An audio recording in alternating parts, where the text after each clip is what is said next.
रिजवान भाई, केएल राहुल ने क्या है वो जाना चाहते हैं, सूर्या कुमार यादव ने क्या वो पाकिस्तान जाना चाहते हैं चैंपियंस ट्रॉफी के लिए, तो आप लोगों की क्या राय है? बड़ा एक इशू बना हुआ है इंडियन फुट की जान। के राहुल, सूर्या कुमार यादव के लिए हमारे पास वेलकम वेलकम, जो आएंगे उन सब के लिए वेलकम। Thank you. और ये हमारा डिसीजन नहीं है, पीसीबी का डिसीजन है। जो भी होगा दरमियान में इंशाल्लाह वापस में करेंगे इंशाल्लाह, मगर उम्मीद है इंशाल्लाह कि वो आएंगे तो हम वेलकम करेंगे इंशाल्लाह। साहब, अब आप की ये पिछले साल राय थी, तो अब आप ने कुछ पता किया है कि इंडिया की क्रिकेट टीम जो है वो पाकिस्तान क्यों खेलने नहीं आ रही? को आईसीसी की तरफ से सैंक्शंस का खतरा है कि नहीं है? मैं हामिद मीर साहब पहले तो ये याद कर रहा हूँ कि 1.25 साल पहले जब मैंने कोलंबो में ये बात की थी, तो ना तो मैं उस वक्त हिंदुस्तान का फॉरेन मिनिस्टर था, ना ही मैं हिंदुस्तान का प्राइम मिनिस्टर था, ना ही मैं बीसीसीआई प्रेसिडेंट था, और ना ही मैं इंडियन गवर्नमेंट का स्पोक्समैन था। हाँ, बिल्कुल सही है। मैं एक जर्नलिस्ट था, कल भी था, आज भी हूँ, आपके साथ भी बड़े सारे शोज किए हैं। तो ये हकीकत है, मुझे भी उस वक्त नहीं अंदाजा था कि बीसीसीआई का इतना क्लाउड होगा कि वो पाकिस्तान को नीचे ले आएंगे। रिजवान की मीडिया टॉक हुई है, जिस पर उनसे 3 खास सवाल हुए। सबसे खास सवाल एक जर्नलिस्ट ने पूछा कि सूर्य कुमार यादव और केएल राहुल ने यह कहा है कि वो चैंपियंस ट्रॉफी खेलने पाकिस्तान आने को तैयार हैं, बस उनके बस में नहीं है, सरकार जो कहेगी वो उनको फॉलो करने। यह सवाल उनसे पूछा गया और उनसे राय ली गई कि आप क्या कहेंगे, इंडियन टीम को क्या मैसेज देना चाहेंगे। दूसरा उनसे सवाल हुआ कि जो पाकिस्तान T20 ये सीरीज खेल रहा है, इससे पहले पाकिस्तान T20 वर्ल्ड कप खेला है, जिसमें आमिर भी थे, फखर जमान भी थे खासकर, मगर अब नहीं है। उन दोनों के बारे में उन्होंने अपनी राय दी। और तीसरी, आईसीसी को थोड़ा सा पीसीबी को दिखाना पड़ेगा, गवर्नमेंट ऑफ पाकिस्तान के ऊपर बात आ जाएगी। अगर गवर्नमेंट ऑफ पाकिस्तान भी इंडियन फुटिंग की तरह बात करे कि हम भी नहीं खेलेंगे, तो आपकी आईसीसी बिल्कुल बिल्कुल बेकार हो जाएगी, कोई भी नहीं देखने जाएगा इंडिया और पाकिस्तान की वजह से। ये आप आजमा के देख लें। मैं अगर मेरे हाथ में अगर सारी चीजें होती तो मैं इस शूटिंग पे जाता। 1 सेकंड के बाद चलते हैं वीडियो के बके हिस्से की तरफ। मोहम्मद रिजवान से पूछा गया फखर जमान और मोहम्मद आमिर के बारे में, और उन्होंने क्या किया ये आपको आगे चलकर दिखाते हैं। और चैंपियन ट्रॉफी पे बात हुई है, विक्रांत गुप्ता और सिकंदर बख्त, अहमद शहजाद, राशिद लतीफ, इन्होंने क्या किया चले आपको दिखाते हैं। उससे पहले जो चैनल पर नहीं है, चैनल को सब्सक्राइब कर लीजिएगा। चैलेंजेस हमेशा आपके सामने आते हैं। जब आप इंटरनेशनल क्रिकेट खेलते हैं तो ओबियसली आपको चैलेंज सामने आने होंगे, और ओबियसली सबको पता है जैसे हम अवे इस टाइम ऑस्ट्रेलिया में ऑस्ट्रेलिया के खिलाफ खेल रहे हैं, तो नॉट ईजी कंडीशन, आसान चीज़ें नहीं है, मगर हम क्या बेहतर कर सकते हैं एज ए टीम, और हमारा प्रोसेस क्या चीज़ें होगी हम उसको अभी जैसे अभी रिसेंटली मैं वाइट बॉल का कप्तान हुआ हूँ, तो T20 में लम्हा ज़माने से मतलब टाइम से खेल रहा हूँ, मगर कुछ चीज़ें मेरे दिल में है, मगर एक सीरीज़ में आप वो एडजस्ट नहीं कर सकते। आप देखते हैं बताने में लिए उसके लिए भी टाइम चाहिए कि बताने में भी, और इंशाल्लाह उम्मीद है कि अप्लाई करूँ चीज़ों को, जो चीज़ें नजर आएगी फिर इंशाल्लाह उस पर काम करेंगे। रिजवान भाई, प्लेइंग 11 के हवाले से कोई डिसीजन हुआ है, और इसके अलावा ओपनिंग कौन कर रहा है आपके साथ, क्या कुछ डिसीजन लिया आपने? देखिए जी, बिल्कुल प्लेइंग 11 के बारे में बात हुई है, मगर सीक्रेट थोड़ा सा रखा हुआ है हमने, क्योंकि इसमें कुछ मेरे भी अपनी चीज़ें हैं कि ना बताने वाली चीज़ें शायद पता चल जाए, मगर डिसाइड हुआ है, ये कंफर्म है। और जहाँ तक ओपनिंग की बात है तो हम कोशिश करेंगे कि जो चीज़ें बेस्ट जा रही हैं उसको बेस्ट रखा जाए, जो इंप्रूव की तरफ जा रही है उसको इंप्रूवमेंट में लाया जाए। तो ये कि कुछ चीज़ें डिस्कशन आपस में भी हमने करनी है, क्योंकि मैं कोशिश करता हूँ हमेशा मशवरे के साथ चलूँ, और जो चीज़ हमारे पाकिस्तान के लिए बेस्ट हो उसको सामने लाया जाए, वो जैसे भी चीज़ जो चीज़ें भी हो।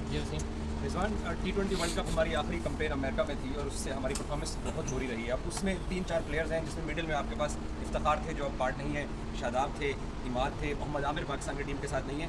उस गैप को आप कैसे फिल कर रहे हैं? देखिए, जिन जो नाम आपने लिए हैं, नो डाउट वो बड़े नाम हैं हमारे लिए, इमाद भाई, आमिर भाई, इफ्तिखार और फ़खर जमान। मतलब ये है कि ये गैप आप इतना आसानी से फिल नहीं कर सकते पाकिस्तान के लिए, और ना दिनों में हो सकता है, इसके लिए टाइम चाहिए होता है, क्योंकि जो नाम आपने लिए, चारों नाम उन्होंने काफ़ी सर्व किया और कितने ज़मानों से पाकिस्तान के लिए खेलते आ रहे, हार्ड वर्क है, तो ऐसे एक अचानक की सीरीज़ में फिल करना थोड़ा सा कहना मुश्किल है ये चीज़ें।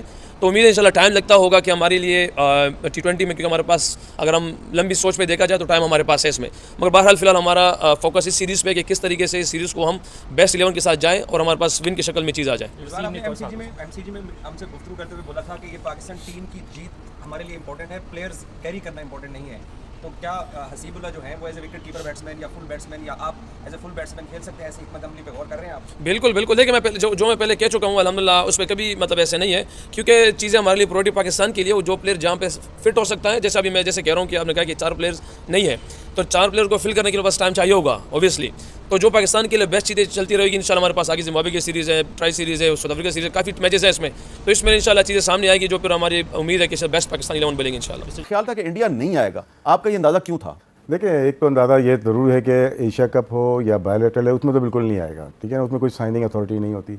आईसीसी में थोड़ी बाउंडिंग बहुत ज़्यादा होती है। वजह क्या है कि आप 8 कंट्रीज़ होते हैं, 8 ईयर्स का साइकिल होता है, वो मैं पहले भी बयान कर चुका हूँ कि उसमें तमाम 16 कंट्रीज़ होती है जो पार्टिसिपेट करती है, विमेन क्रिकेट है या अंडर 19 है या वर्ल्ड कप्स हैं, सब कुछ साइन करते हैं। तो फिर उसके बाद आप ब्रॉडकास्टर को लेते हैं, प्रोडक्शन को लेते हैं, तमाम स्पॉन्सर को, ये टीम्स होंगी, और फिर टीम अपने प्लेयर के साथ ईयरली कॉन्ट्रैक्ट करते हैं। सब आईसीसी इसी वजह से साइनिंग अथॉरिटी को बहुत मानता है, तो सबको जब साइन कर लेते हैं तो उसके बाद हटना बहुत मुश्किल हो जाता है। पहले ज़रूर हुआ, उस वक्त इस तरह से 8 साल का साइकिल नहीं होता था। हम 1996 की बात कर लें, 2003 की बात कर लें, 2007 की बात कर लें, 2009 की बात कर लें, लेकिन इस वक्त ना आना थोड़ा सा मुश्किल हो सकती है, क्योंकि रिटर्न में अभी तक इंडिया ने कुछ भी नहीं दिया है, ना ही कोई ऐसी बात हुई है। हमने मालूम किया, बीसीसीआई से भी कोशिश की, आईसीसी से भी कोशिश की, कल पीसीबी से कोशिश की, रिटर्न में कुछ मिला है या कोई ऐसा डॉक्यूमेंट हो जिसकी बात की जाए। इंडियन मीडिया हो या पाकिस्तानी मीडिया, सब अभी खला में बात कर रहे हैं। आज जो पॉजिटिव चीज़ आई है कि पीसीबी ने ईमेल की है आईसीसी को, और उन्होंने तहरीरी तौर पे मांगा है कि ना आने की वजूहात क्या हैं। जब हमें एक वजूहात मालूम चल जाएंगी, उसके बाद आप एक अंदाज़ा लगा सकते हैं क्या वो राइट हैं। लेकिन अगर सिक्योरिटी रीज़न है तो सिक्योरिटी रीज़न के लिए आईसीसी पहले अपना वक्त भेजता है, 2-3 दफ़ा भेज चुका है, और अगर ये खदशा बीसीसीआई भेजेगा, उससे पहले आप नहीं। तो क्या इंडिया जो है उस पर आईसीसी का कोई प्रेशर आ सकता है? इंडिया उस प्रेशर में आएगा? देखिए, सबसे पहले तो हामिद मीर साहब, thank you very much for having me. I think that is the right time कि पाकिस्तान को अब आके अपना स्टांस बिल्कुल क्लियर करना पड़ेगा। हमें बहुत अरसे से पता है कि इंडिया जो है झूठे वादे कर रहा है बड़े अरसे से। देखिए, जहाँ तक उनकी टीम और उनकी क्रिकेट की बात है ना, जब भी वो अच्छा खेलते हैं हम उनकी तारीफ करते हैं, बिकॉज दे डिजर्व इट। उनकी क्रिकेट टीम ने पूरी दुनिया पे इस टाइम राज किया है। लेकिन जहां तक इस मामले पे बात है ना, आई थिंक वो बड़े अरसे से भारत झूठ बोल रहा है। पिछली दफा भी हमने चीजों पे कॉम्प्रोमाइज किया, और कॉम्प्रोमाइज बैकडोर डिप्लोमेसी जो हुई उसमें ये तय पाया गया और ये झूठ बोला गया कि टेस्ट मैचेस की सीरीज भारत पाकिस्तान के साथ खेलेगा और पाकिस्तान खेलने में आएगा, और वो नहीं आया।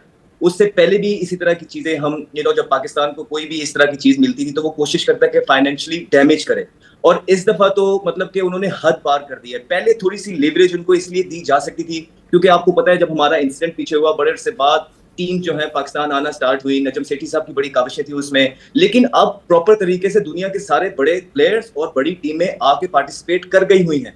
अब इस तरह का कोई जवाब बनता नहीं है। सारे लोग जो हैं वो ये कह रहे थे कि जी इंडिया आएगा, बल्कि कुछ इंडियन जर्नलिस्ट भी कह रहे थे जी इंडिया चैंपियंस ट्रॉफी के लिए पाकिस्तान जरूर आएगा। आप कह रहे थे मुझसे लिखवा लो कि इंडिया नहीं आएगा। आपको क्यों ये अंदाजा था कि इंडिया पाकिस्तान नहीं आएगा? देखिए, किसी ने लिखवाया तो नहीं मुझसे, मैंने रिकॉर्ड कर दिया था मैंने।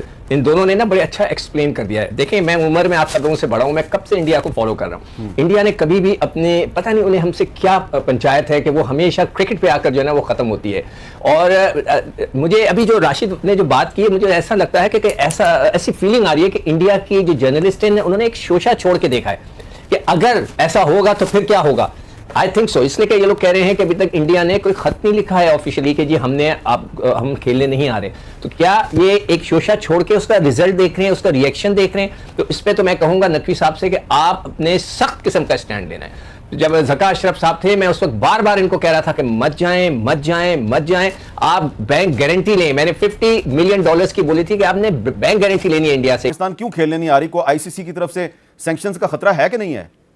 मैं हामिद मीर साहब पहले तो ये याद कर रहा हूँ कि 1.25 साल पहले जब मैंने कोलंबो में ये बात की थी, तो ना तो मैं उस वक्त हिंदुस्तान का फॉरेन मिनिस्टर था, ना ही मैं हिंदुस्तान का प्राइम मिनिस्टर था, ना ही मैं बीसीसीआई प्रेसिडेंट था, और ना ही मैं इंडियन गवर्नमेंट का स्पोक्समैन था। हाँ, बिल्कुल सही है। मैं एक जर्नलिस्ट था, कल भी था, आज भी हूँ, आपके साथ भी बड़े सारे शोज किए हैं।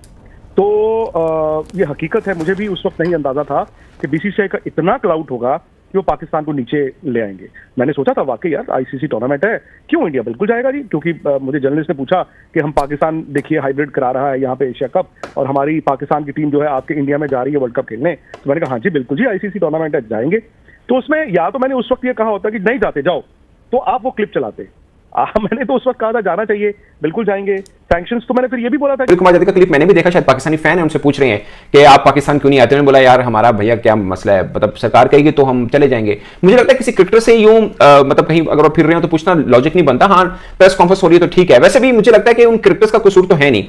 रोहित शर्मा की प्रेस कॉन्फ्रेंस 2021 में मैंने अटेंड की थी, उनसे पूछा था पाकिस्तानी जर्नलिस्ट ने कि आप कैसा लगेगा अगर आप आ जाए पाकिस्तान। उन्होंने बोला यार हमें तो कोई मसला नहीं है, हम कहीं पे भी खेल लेंगे पाकिस्तान के साथ, सरकार इजाजत दे तो आ जाए, हमें क्या मसला है। मुझे ऐसा कि मोहम्मद रिजवान से पूछा गया कि भारत के क्रिकेटर जैसे सूर्य कुमार यादव है, और वो उन्होंने कहा है कि हम लोग पाकिस्तान खेलने के लिए आना चाहते हैं।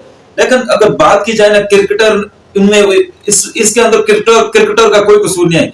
जब उनका बोर्ड या फिर हुकूमत उनको इजाजत नहीं देगी तो वो क्या कर सकते हैं। लाजमी का बात है कि क्रिकेटर खेलने आने चाहते हैं, चाहे भारत को या पाकिस्तान कोई भी है, कहीं भी जाना वो उनका हाथ में नहीं होता कि वो जाए या ना जाए। इसी तरह मोहम्मद आमिर के बारे में आपने सुना होगा, रिजवान ने क्या कहा है, और फखर जमान के बारे में लाज़िम बात है उनकी कमी तो हमें महसूस होगी, हम क्या कर सकते हैं। लेकिन ये देखना आज कुछ मैच ये सीरीज में अगर ये जीतने में कामयाब हो जाते हैं ना पाकिस्तान की टीम T20 भी, तो जैसे जैसे फतवाहत बढ़ेंगी, मोहम्मद रिजवान एक फिर ये खुद बोलेंगे मुझे फखर जमान भी चाहिए, मोहम्मद आमिर भी चाहिए। ये फखर जमान की ना बहुत जल्द जो है ना टीम में वापसी होने वाली है, ये आप देख लेना। इतने वीडियो पसंद आए तो वीडियो को लाइक कीजिएगा, दोस्तों के साथ शेयर जरूर कीजिएगा।